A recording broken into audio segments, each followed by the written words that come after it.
La vida cristiana es como una carrera. Eso es algo que está implícito en el libro a los Hebreos, la carta a los Hebreos que estamos estudiando. Especialmente el capítulo 12. Yo sé que muchos, por alguna razón, el versículo que más subrayan de Hebreos es Hebreos 11:1. Es pues la fe, la certeza de lo que se espera. Algún día llegaremos a Hebreos 11. Vamos paso a paso. Estamos en Hebreos capítulo 6. Pero Hebreos capítulo 6 lo entendemos a la luz de Hebreos capítulo 12. Es más, Hebreos capítulo 6, versículos del 4 al 6, nos da una advertencia, ¿no? Es imposible, dice el hermano que escribe Hebreos, que aquellos que una vez fueron iluminados y gustaron del don celestial, probaron de esta bendición y fueron hechos participantes del Espíritu Santo, asimismo gozaron de la buena palabra de Dios y los poderes del siglo venidero y recayeron. La tesis que hemos venido manejando sobre este pasaje es: hacemos caso a lo que dice este mismo versículo. ¿Cómo lo interpretamos? Pues a la luz de este mismo versículo. Comienza diciendo, es imposible, eso no pasa. O sea, es imposible que pase, hermanos. Si alguien de verdad probó el don del Evangelio, la participación del Espíritu, la buena palabra, y termina recayendo, eso no pasa. Es imposible. Es imposible que habiendo disfrutado de estas cosas, versículo 6, y recayeron, sean otra vez renovados para arrepentimiento, crucificando de nuevo para sí mismos al Hijo de Dios y exponiéndole a vituperio. Eso no pasa. Tanto como si usted, no sé, imagine una pareja donde la dama engaña al marido, es adúltera, y la descubren en el acto del adulterio, y entonces le dice al marido, pero es a ti a quien amo. Sí, me revolqué con él, pero a ti te amo. ¿Eso es posible, hermanos? No, es imposible, eso no pasa. Pero te lo estoy diciendo. Ah, bueno, lo dices. Pero una cosa es decirlo, otra cosa es que sea real. Es imposible. No puedes amar a alguien y luego engañar a ese alguien que supuestamente amas, faltando a tu palabra. Es imposible. Pero entonces, ¿es amor? No, no es amor. Simplemente es un autoengaño. Eso es lo que estamos considerando acá. Pero yo soy cristiano. Sí, pero si recaes, entonces no fuiste cristiano. Pero yo fui bautizado en verdad. Bueno, fue un ritual externo, pero no pasó nada en tu corazón. Es imposible que alguien conozca a Cristo, que alguien sea transformado por el Espíritu Santo y recaiga. Eso no pasa. Si pareciera que alguien andaba en Cristo, si pareciera que alguien caminaba en Cristo, pero termina recayendo, entonces en realidad nunca anduvo en Cristo. Esas son las principales ideas que hemos venido considerando estos domingos. ¿Se acuerda? Un cristiano no apostata. La apostasía no ocurre a cristianos. Quien apostata, entonces concluimos, no fue cristiano. La apostasía, con todo, no ocurre de súbito. Hay gente que aparenta cierta piedad, cierta devoción, y poco a poco generalmente viene esta pendiente, esta caída. Pero la decadencia no es apostasía. Y ahí es donde principalmente nos estamos concentrando, porque no queremos que alguien diga, bueno, pues ya lo dijo el pastor, los cristianos no apostatan, entonces estoy requete bien. Bueno, los cristianos no apostatan, pero esto debe llevarnos a analizarnos a nosotros mismos y preguntarnos, entonces, eso que a veces sentimos, experimentamos, una especie de adormecimiento, una especie de descuido, se van las ganas. ¿A usted le ha pasado alguna vez? Se van las ganas de ejercitar las disciplinas espirituales. No hay muchas ganas de congregarnos, no hay muchas ganas de cantar, no hay muchas ganas de leer. Sabemos que lo deberíamos hacer, pero hay una especie de decadencia, así es como le hemos llamado, decadencia. Si me pasa eso, ya he apostatado, no necesariamente. Pero por eso hay que poner manos a la obra, avivar nuestra búsqueda de Cristo, preocuparnos por lo que es de verdad importante, buscar al Señor mientras puede ser hallado. Si alguien procede de tal manera, buenas noticias, estaba en un tiempo de decadencia y de este tiempo de decadencia Dios le llevó a comprender que usted sin Dios no es nada.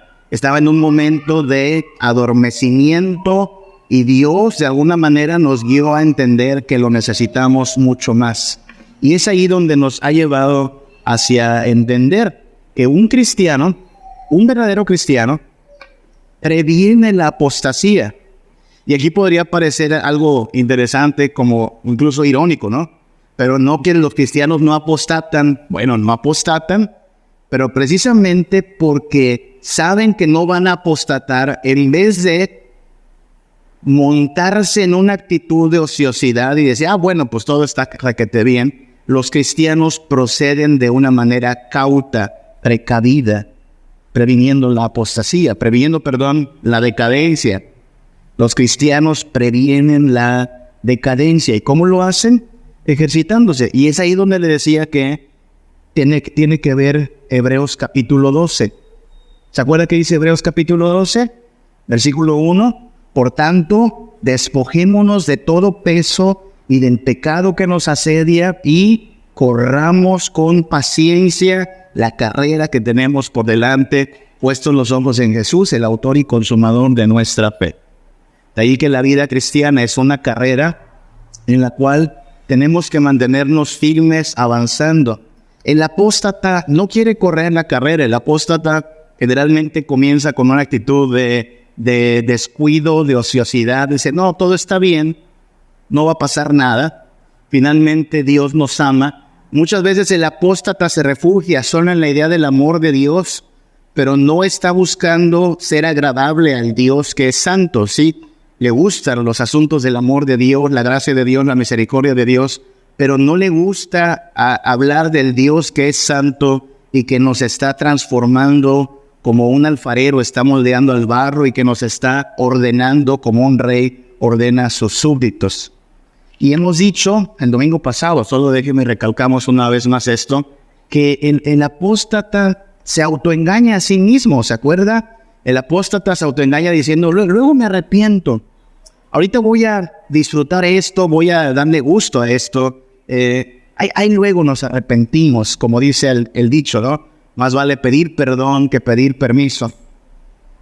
Note otra vez, Hebreos 6, del 4 al 6, dice, no, eso es imposible. Alguien que de verdad haya gustado el regalo de la gracia, de la obra del Espíritu, es imposible, versículo 6, que sea otra vez renovado para arrepentimiento. Hoy vamos a hablar de eso un poco más. Pero subrayemos, el arrepentimiento no es algo que nosotros fabricamos. El arrepentimiento es algo que viene de Dios. Dios nos concede el arrepentimiento, hermanos. Por eso no deberíamos andar jugando al pecado y decir, luego pido perdón, luego me arrepiento. No funciona así. No se supone que calendaricemos nuestros pecados, es decir, tal día voy a pecar y luego me arrepiento, ¿no?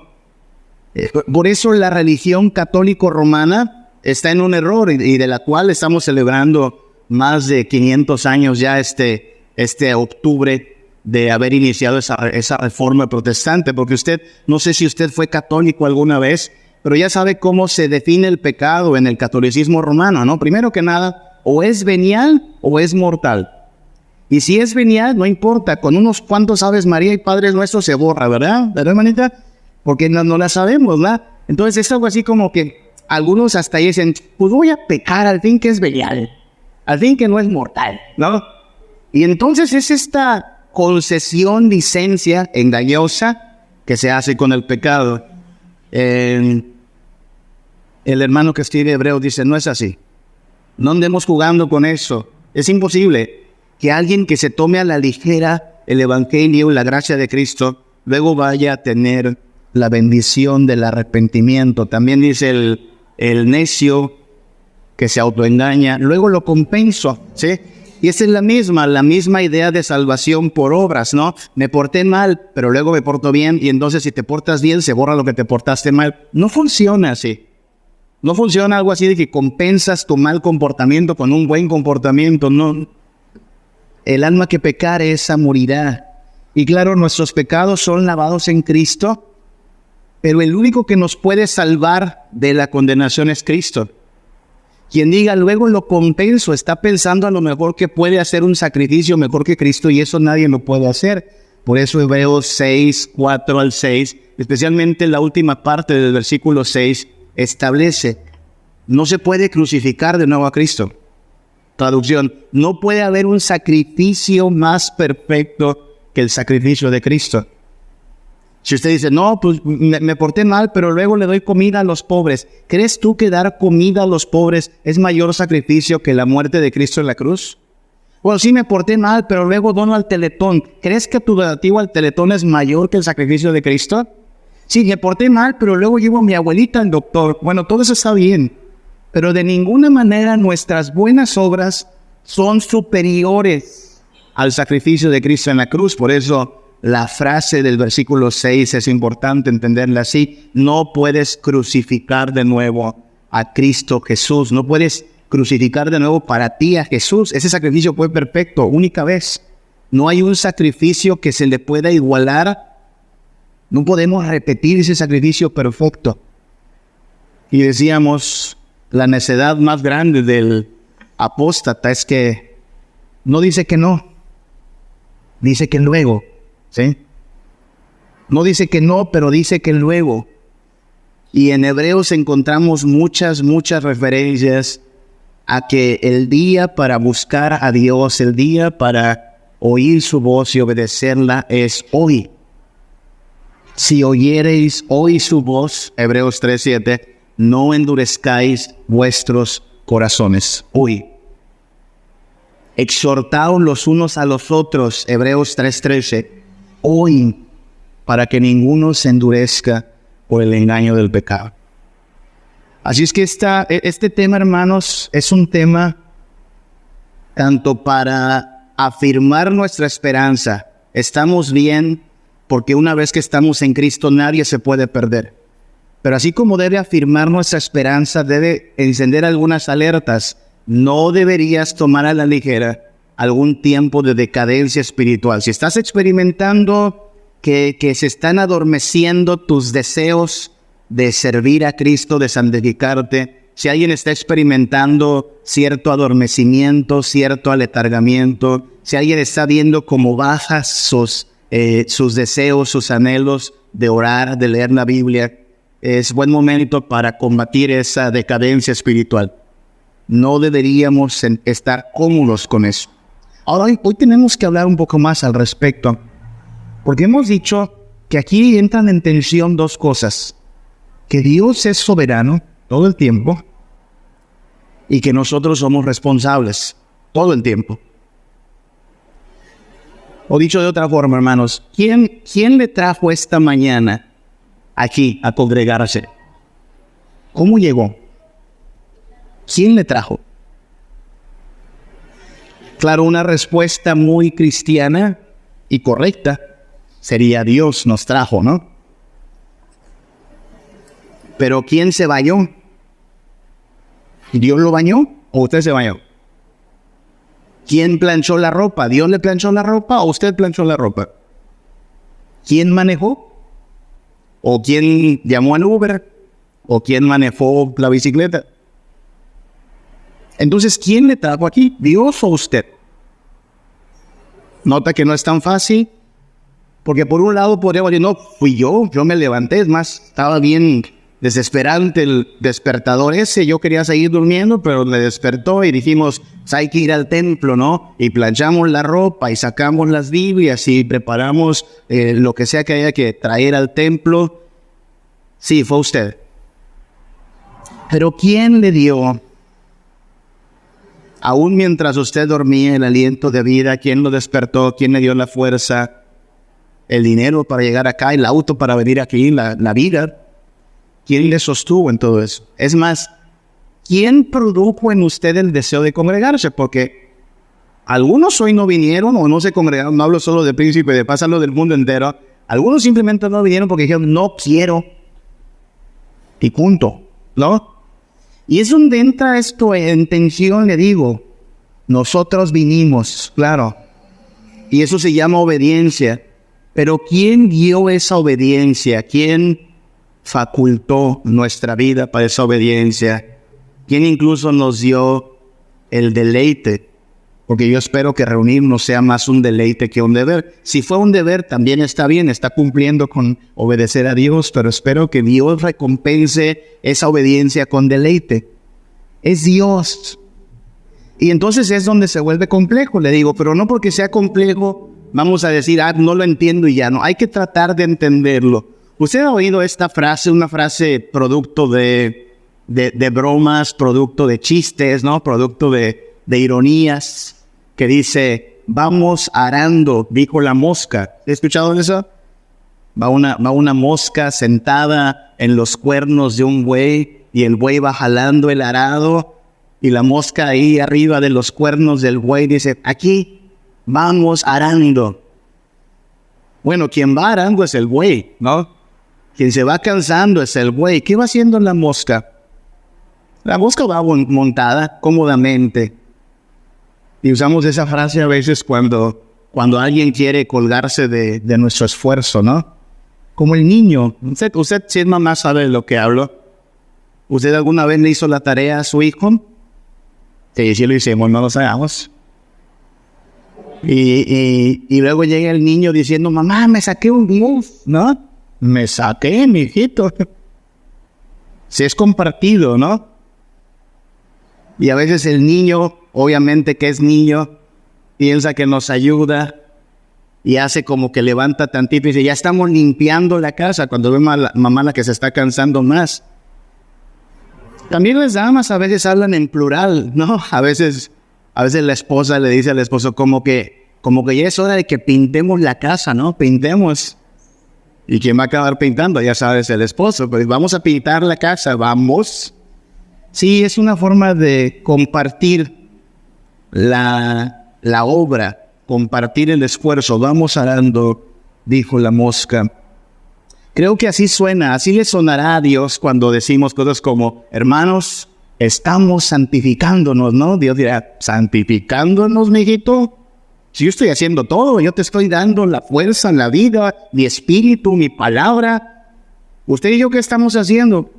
Bueno, sí cuenta como obediencia, claro, insisto, cuenta nuestra voluntad, pero esta voluntad no procedería, no funcionaría si Dios no obrara en nosotros, como dice Pablo, ¿se acuerda? El querer y el hacer su buena voluntad.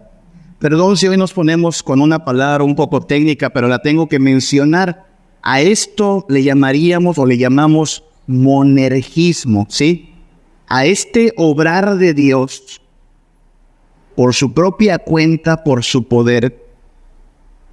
En teología se le llama monergismo. A lo mejor usted sabe de estas raíces, ¿no? La raíz mono, ¿sí? Tiene que ver con la idea de uno, ¿sí? Mono. Un monosílabo es una sola sílaba. No sé. Existe el audio en mono y en estéreo, ¿no? Y en mono es cuando se oye solo de una de las dos partes.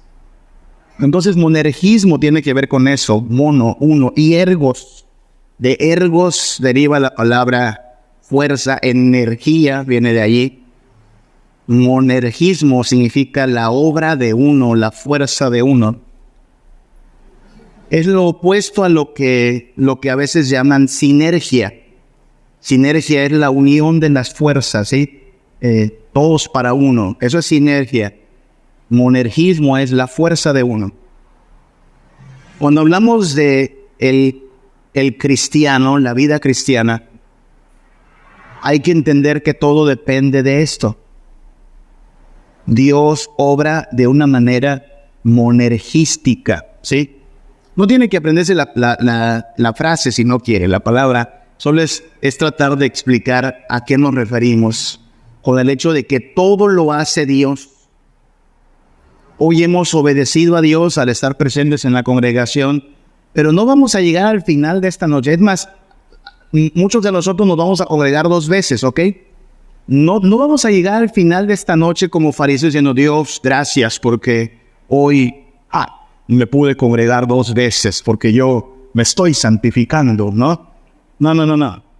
Fue obra de Dios. Gracias, Dios, porque me diste la vida, me permitiste ir y volver al templo hasta 2 veces, me pude gozar cantando, me diste la bendición de leer tu palabra. Señor, si tú no me hubieras sostenido, no habría llegado ni a 3 pasos de mi cama esta mañana.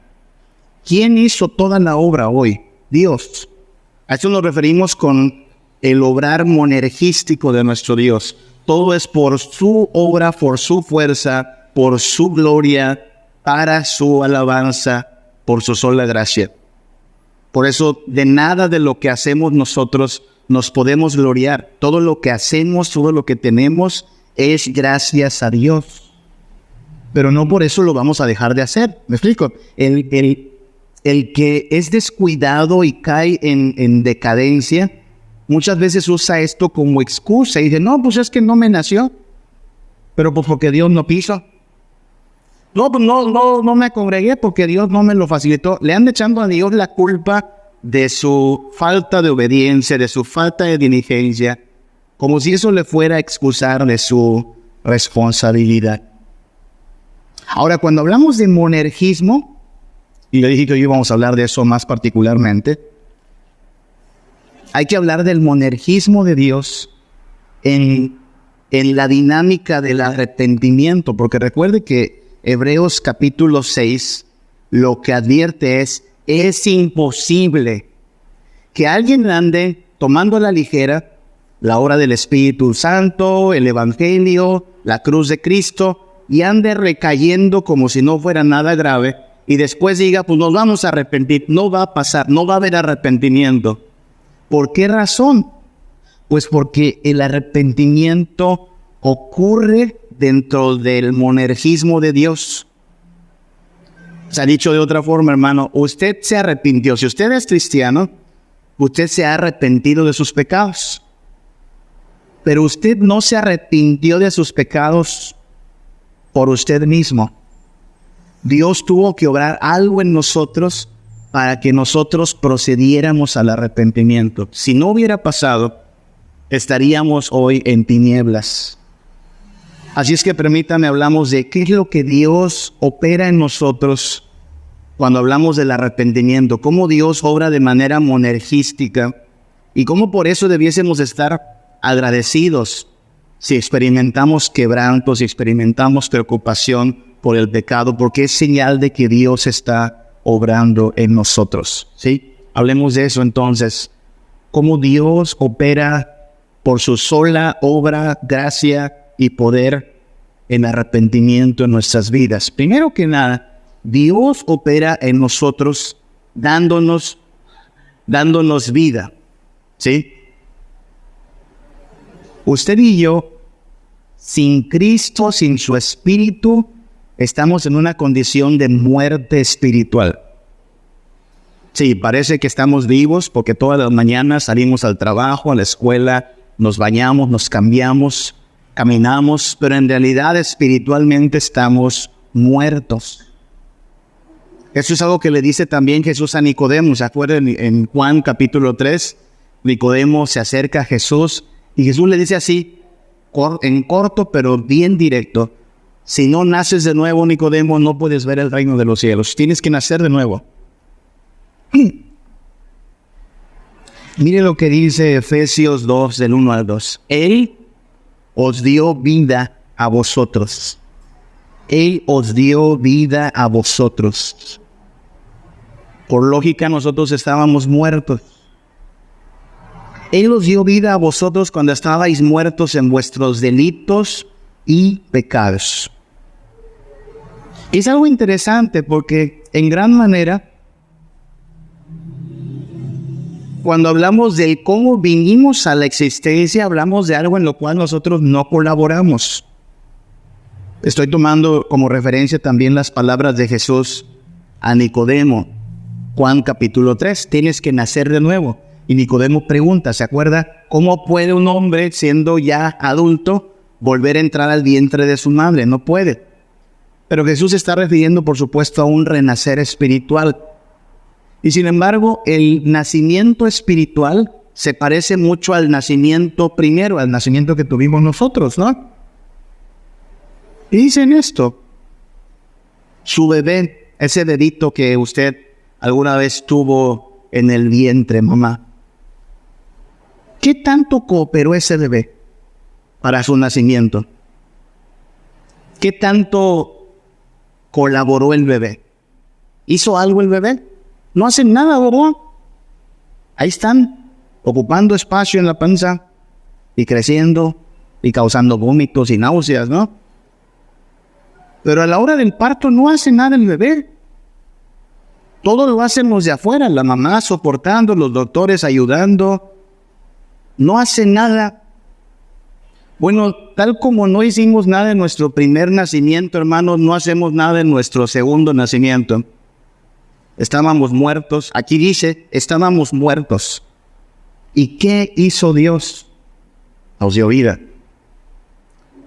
No es que estábamos muertos y dijimos, ay, vamos a renacer. No, los muertos no hacen eso. Él os dio vida a vosotros cuando estabais muertos en vuestros delitos y pecados. Y no es que estábamos medio muertos, no es que estábamos así como que en problemas, estábamos totalmente muertos. Lo digo porque hay gente que luego dice cosas como, no, pero no éramos tan malos, ¿verdad? Eras muy malo, dice el versículo 2, en los cuales, hablando del pecado, anduvisteis en otro tiempo siguiendo la corriente del mundo. Ibas con el mundo, haciendo lo mismo que todos. Quizá no de la misma forma, quizá no en la misma medida, pero igual de perdido que todo el mundo. Fíjese cómo Dios no tiene un alto concepto de la humanidad por sí misma. ¿Qué es la humanidad sin el nada? Es la corriente del mundo, es un montón de huesos secos. ¿Quién hizo la obra? Dios. Por eso nos oponemos, hermanos, en gran parte este es uno de los motivos por los cuales nos oponemos a esta forma de hablar cuando presentamos el Evangelio, como si usted fuera el responsable de hacer las cosas, ¿sí? Frases como, ábrele la puerta de tu corazón a Jesús, o dale una oportunidad a Jesús, o acepta a Jesús. Esta fraseología hace como que usted y yo parezcamos como que estamos en toda la capacidad de decir, bueno, lo voy a pensar, o sea, siendo razonable, sí, hay que buscar a Dios. No. No estábamos en capacidades de entender eso, no estábamos ni con la iluminación para poder decir, oh sí, veo que necesito a Cristo. No, estábamos, en una palabra, muertos. Muertos. ¿Quién hizo la obra? Cristo. Él os dio vida a vosotros. Y eso nos debe ayudar, por otro lado, a tener un poquito de compasión, hermanos. Porque ciertamente a veces es fácil mirar al que está en sus pecados. Y no estoy diciendo que minimicemos la gravedad de sus pecados. Si muere en sus pecados va a condenación. Pero no somos mejores que ellos, hermanos. Hay que entender eso. No somos mejores que los que hoy se están revolcando en sus pecados. La única diferencia es que Dios tuvo misericordia de nosotros cuando estábamos muertos.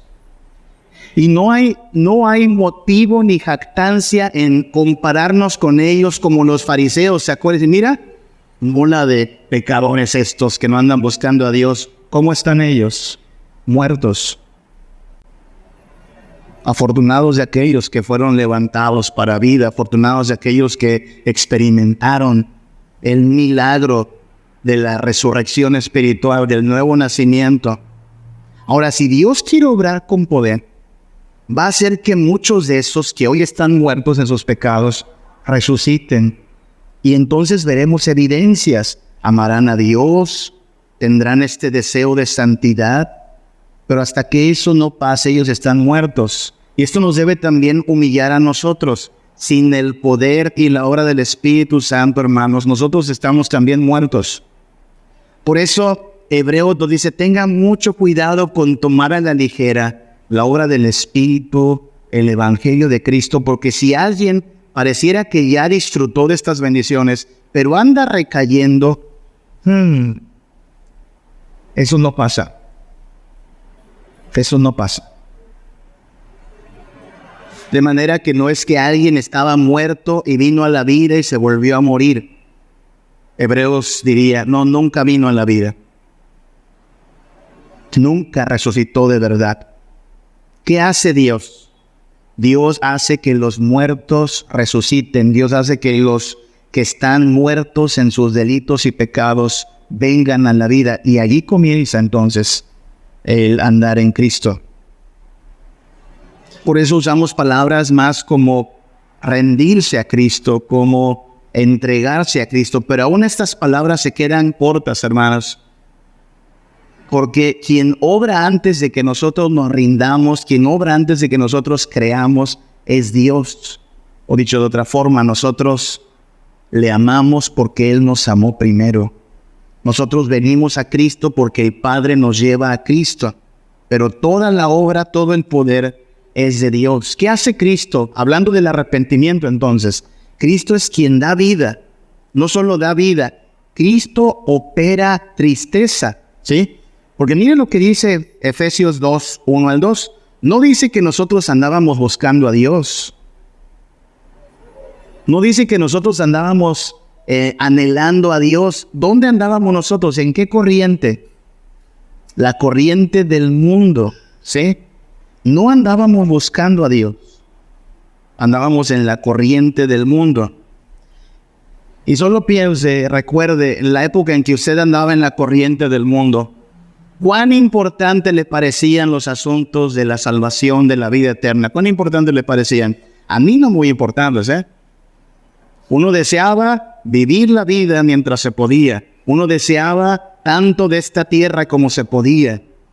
¿Acaso nos causaba gozo la idea de ser religiosos? No, nos parecía algo aburrido y sin sentido, porque lo que nos gozábamos era en el pecado, en la vanagloria, en la frivolidad. Y algo pasó. Dios nos dio vida nueva, y aquello en que nos encontrábamos gozosos, de pronto perdió sentido.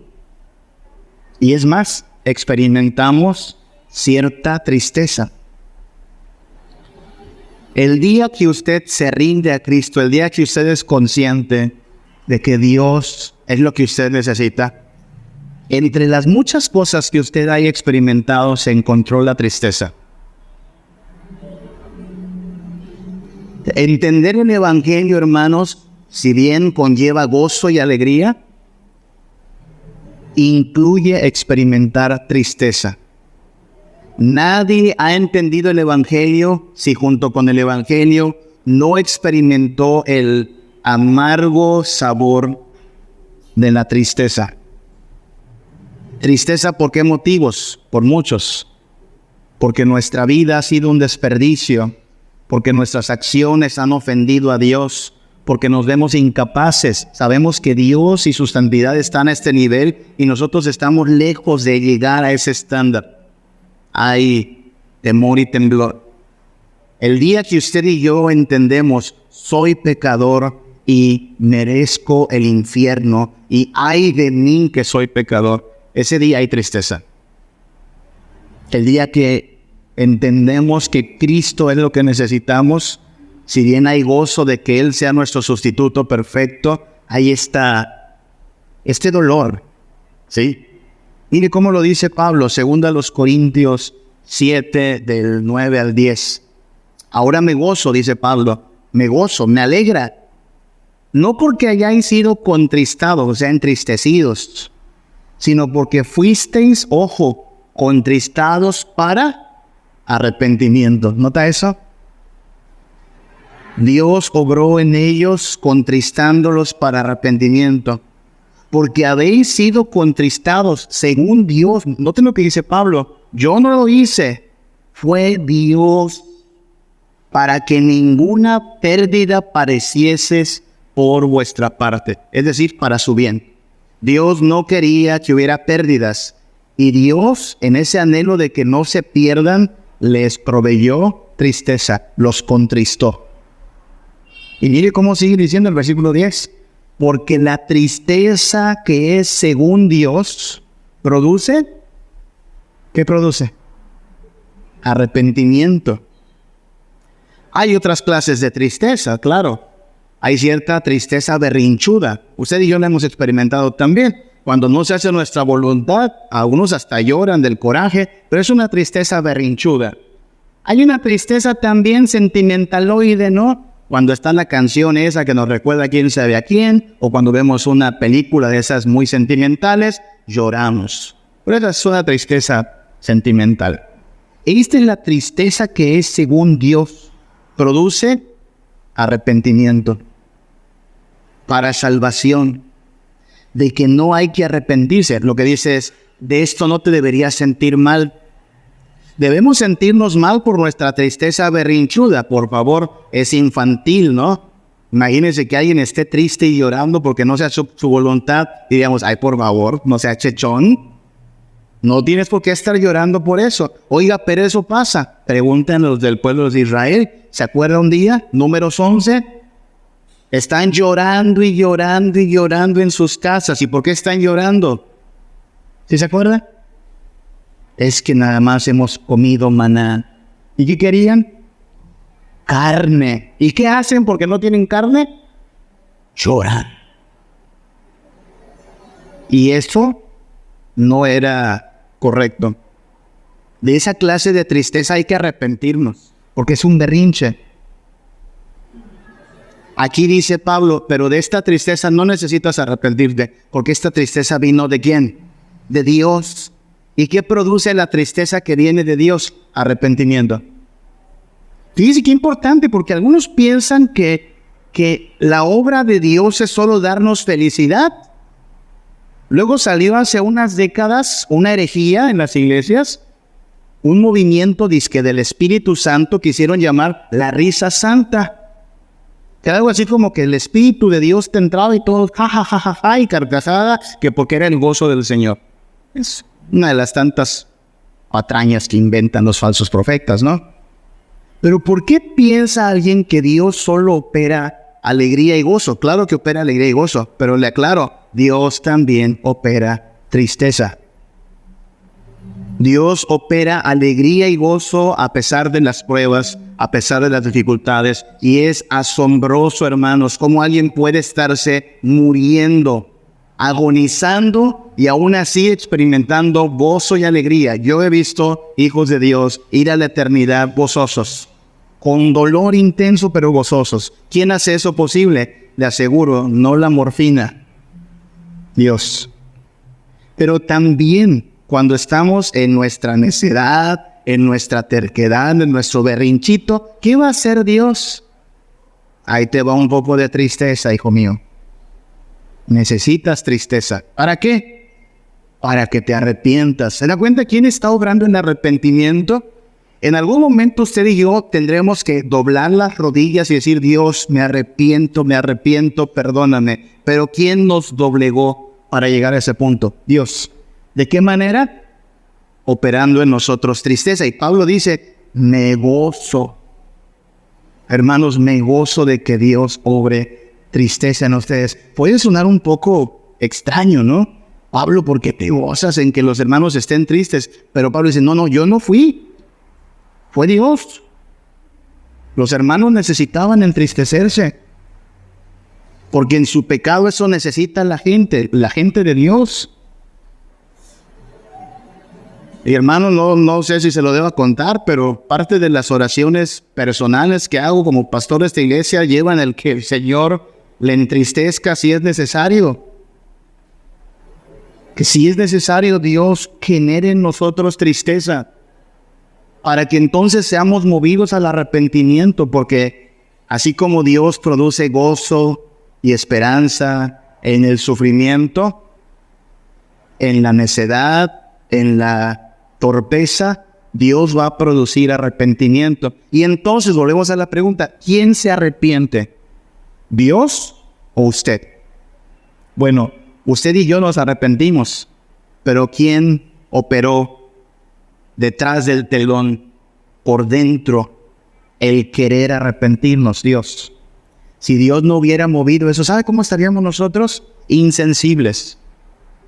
Y no hay nada peor, no hay nada más preocupante, hermanos, que alguien que esté en su terquedad, en su necedad, en su desobediencia, y que no experimente ni la más pequeñita, ni el más pequeñito cargo de conciencia o llamado del Espíritu Santo. Eso es peligroso, ¿sabe?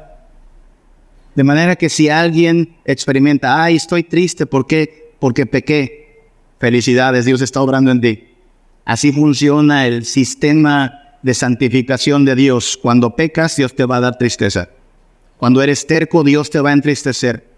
Cuando andas de berrinchudo, Dios te va a entristecer también. Cuando andas dándole importancia a lo material, a lo terrenal, Dios te va a entristecer. ¿Y por qué hace eso Dios?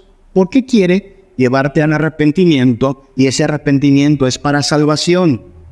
Y vas a estar bien. Pero así es como ver a Dios.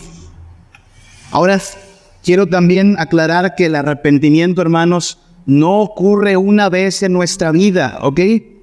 No es que, no sé cuántos años lleve cada quien aquí de haber conocido a Cristo, pero no es que la tarde del 25 de agosto de 1985 me arrepentí de mis pecados. Bueno, aquella tarde quizá fue la primera ocasión en que usted fue movido a arrepentimiento. Pero desde aquella tarde hasta nuestros días, usted y yo necesitamos seguir viviendo en continuo arrepentimiento. ¿O a poco esta semana lo hicimos requete bien? No, esta semana también hicimos cosas indebidas, dijimos cosas insensatas, pensamos sandeces y tenemos que arrepentirnos porque estamos en un proceso de santificación. Algo como hoy cantamos, ¿no? Toma mi vida, oh buen Jesús, que deposito sobre tu altar. ¿Cómo dice esa frase? Tú el alfarero eres, Señor. Yo vi arcilla, ¿sí?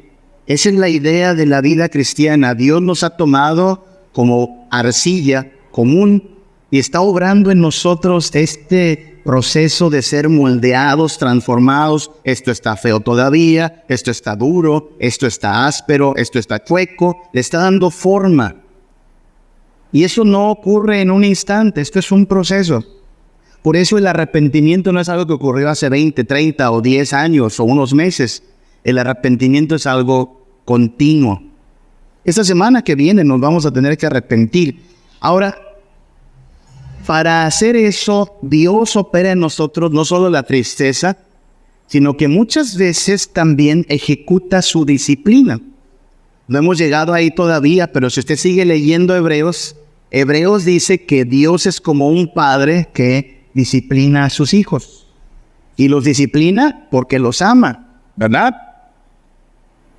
Y nos va a aclarar. Ciertamente la disciplina no le cae bonito a nadie. A nadie le encanta que le den sus cinturonazos. ¿Alguna vez le dieron a usted cinturonazos? Cuando todavía no existía eso de los traumas y la escuela Montessori y esas cosas.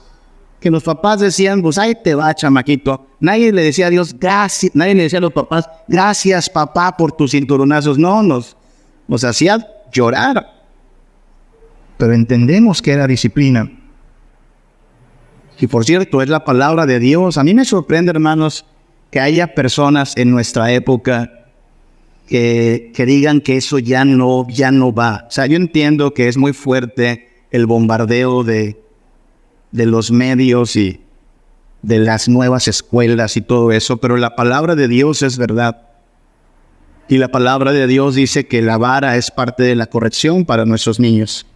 Si usted no la quiere usar, bueno, yo no le puedo decir cómo ejercer su paternidad, allá usted con Dios, pero le aclaro, Dios sí usa la vara con sus hijos, ¿ok? Solo tengo que aclararle eso. Dios sí es un padre que disciplina a sus hijos. Hebreos dirá, los azota.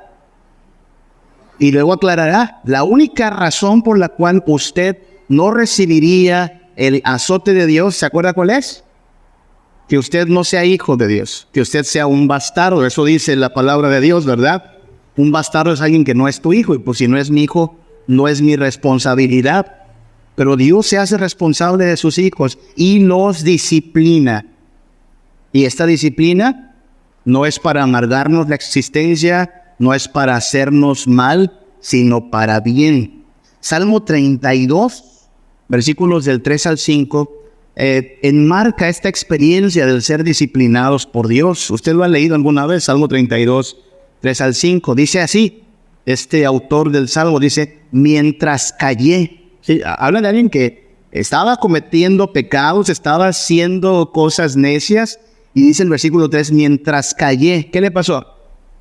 Se envejecieron mis huesos, en mi gemir todo el día. Habla como de una especie de dolor, ¿no? Ay, había dolor en mí, me sentía mal. Todo el día, noten la expresión, todo el día había malestar en mí.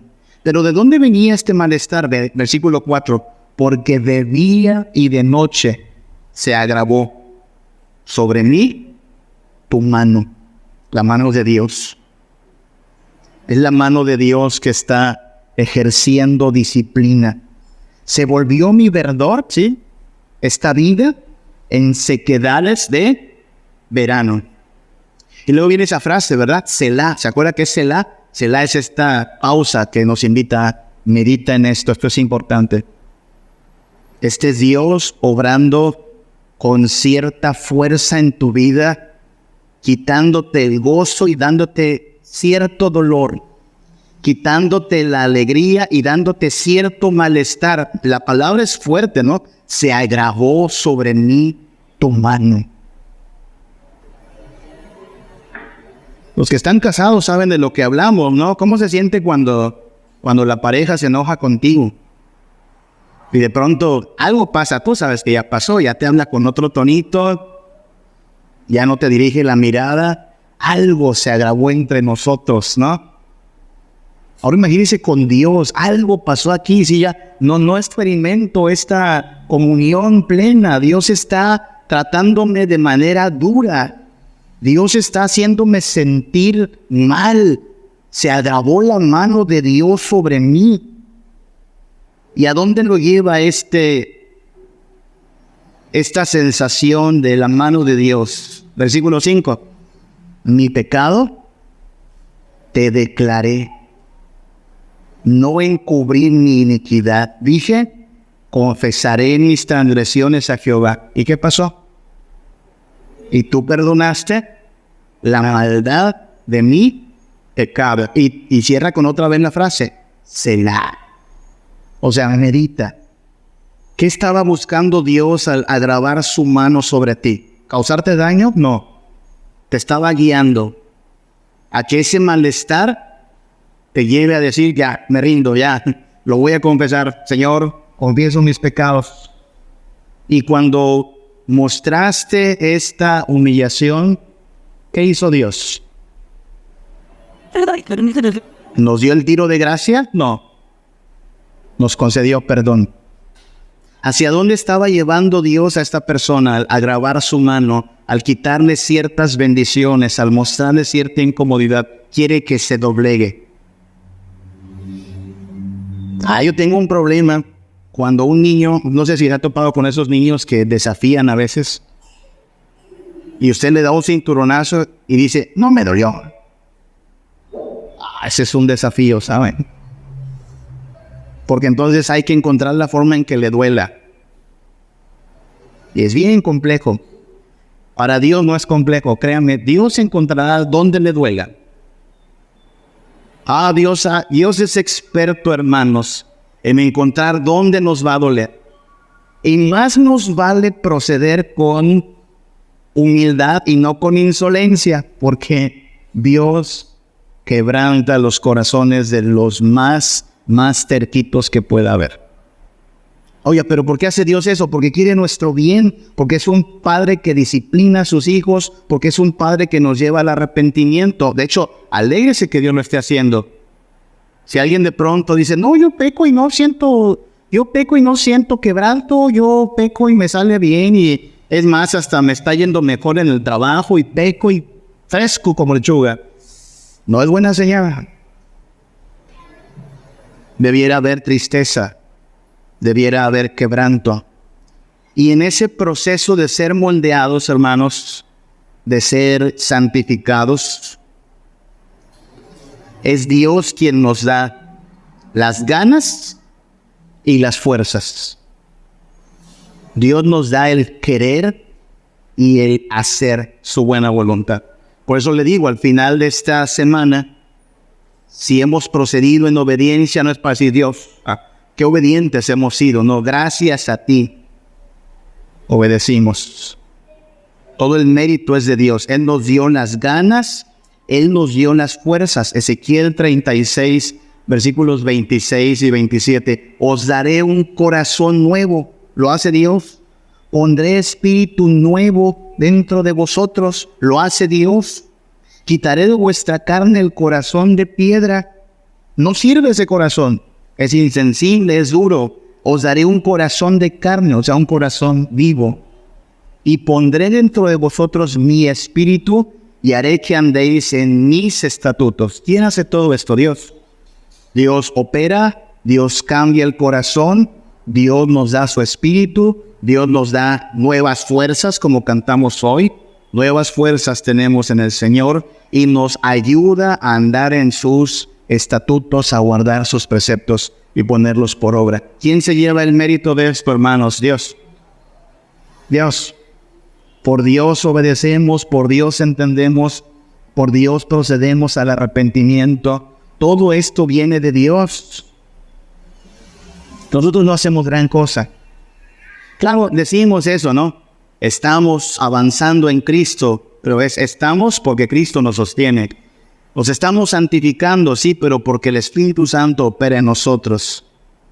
Así es que, hermanos, los creyentes en Cristo Jesús proceden en diligencia.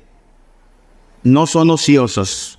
La ociosidad es mala señal. La ociosidad está en aquellos que son negligentes, aquellos que ven la decadencia, pero dicen, no me preocupa. Si usted en verdad ha entendido, si hemos entendido de qué se trata la gracia y el Evangelio de Cristo, vamos a prevenir la decadencia, ¿sí? ¿De qué manera? Obedeciendo, buscando al Señor, haciendo uso de los medios de gracia. Esto puede sonar a que nosotros somos los que hacemos todo. Tranquilo, hay que recordar la palabra, monergismo. ¿Qué es eso? Que al final del día, quien hizo todo fue Dios. Pero yo me congregué porque Dios te ayudó. Pero yo obedecí porque Dios te guió. Pero yo pedí perdón porque Dios te contristó, porque si no, no habría buscado a Dios. Pero yo hice buenas obras porque Dios movió tu corazón. Todo el mérito, toda la gloria de lo que ocurre es de Dios. Nosotros simplemente, pues, procedemos conforme su Espíritu Santo nos va dictando que lo hagamos. Sí, nosotros operamos, nosotros lo hacemos porque Él obra en nosotros el querer y el hacer su buena voluntad. Y esta palabra, permítanme cierro con Filipenses 1:6. Esto debe llenarnos entonces de esperanza. Filipenses 1:6 dice que podemos estar seguros, confiados en esto, persuadidos, es la palabra que traducen. El que comenzó en vosotros la buena obra, la perfeccionará. Va a estarla mejorando y mejorando hasta que llegue a la perfección el día del Señor Jesucristo. Así es que, hermanos míos, lejos de caer en negligencia, lejos de cruzarnos de brazos y decir, Dios lo va a hacer todo, no. Encárguese de obedecer, de buscar, de clamar, de perseverar, de correr, de avanzar, pero entendiendo esto, detrás de nuestras fuerzas, detrás de nuestras ganas, detrás de nuestras obras, quien está haciendo todo el trabajo es Dios, por su poder, por su palabra, por su Espíritu Santo, y por eso al final del día toda la gloria es de Jesucristo. ¿Qué necesitamos hacer? Perseverar, hermanos, y perseverar en el arrepentimiento. Que nadie diga, yo ya estoy bien, yo soy obra terminada, yo ya listo para de aquí al cielo. No, hay mucho que sigue faltando y que Dios quiere hacer en nuestras vidas. Dios va a perfeccionarnos día a día hasta que llegue el momento de encontrarnos con Cristo Jesús. Esa es la forma en la cual prevenimos la decadencia espiritual, hermanos. buscando al Señor de todo corazón, llamándole en tanto que está cercano, ocupándonos en nuestra salvación con temor y temblor, sabiendo que es Él quien hace todas las cosas para su gloria. Vamos a estar de pie y vamos a pedirle a nuestro Dios que afirme su palabra en nuestras vidas, que nos ayude a perseverar en su gracia, por su fuerza. Oremos a nuestro Dios. Padre, te damos gracias por bendecirnos y amarnos, por hacer lo que para nosotros es imposible, Padre. Es tu fuerza, tu espíritu, tu palabra, tu buena voluntad la que opera en nosotros todas las cosas, Padre. Por tu gran poder, los muertos son levantados y dejan el camino del extravío para andar en tu luz. Por tu gran poder, podemos dejar de ir en la corriente del mundo y ahora dirigirnos en la senda de la santidad, Padre. Por tu gran poder, se entristecen los que pecan. Por tu Espíritu Santo lloran los que viven en transgresión. Por tu gran bondad, Señor, podemos ver las cosas como realmente son. El pecado horrendo y miserable, y tu camino lleno de verdad y vida, Padre. Por tu gran poder, nuestra insolencia, nuestra testarudez, nuestros berrinches, nuestra necedad son anulados, hechos polvo, para que entonces caigamos rendidos en completa dependencia de ti, Padre. Por tu gran poder, los corazones de piedra son desmenuzados y recibimos un nuevo corazón, Señor. Por tu sola gracia, nuestros pecados son perdonados, Padre, para que entonces vivamos en santidad, avancemos en la verdad, Señor. Sí, Padre, obedecemos de todo corazón. Sí, Señor, nos ofrecemos a ti como un sacrificio vivo y santo. Y sí, Padre nuestro, brillamos en las tinieblas, pero no viene de nosotros el mérito, Padre. Es porque tú obras en nosotros el querer y el hacer tu voluntad, Señor. Tú das sabiduría a tu pueblo, tú das santidad a tu pueblo, tú contristas a tus santos para que busquen todavía más santidad, Padre. Al final de este día, el mérito será todo tuyo, Padre. Y al final de esta historia, Señor, si llegamos a obtener esa corona de vida, si llegamos a la meta y al galardón, Padre, habrá que rendirle toda la gloria a tu Hijo, porque nosotros no hicimos realmente nada. Todo depende de ti, todo es gracias a ti, y por eso te pedimos que tu Hijo Jesús sea cada vez más central, fundamental para nuestras vidas, esencial para que tengamos nuestro gozo y esperanza anclados solo en Él, Padre. Bendícenos, Señor, gracias por tu misericordia, por tu bondad. Encamínanos en tu verdad cada día, Padre, y en tu santidad. Te lo pedimos en el nombre de Cristo Jesús. Amén. Danos, Dios, un entendimiento vivo de Jesús, de la riqueza de su gloria y la cruz. Ilumina nuestros ojos, trae tu luz.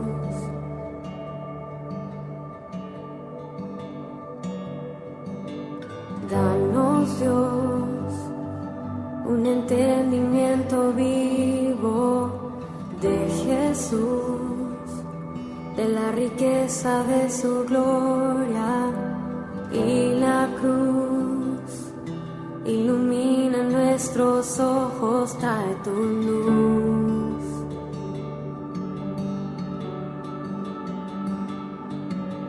Muestra esos ojos hoy brillando como fuego y su rostro como el sol resplandeciendo, la belleza incomparable de Jesús, el día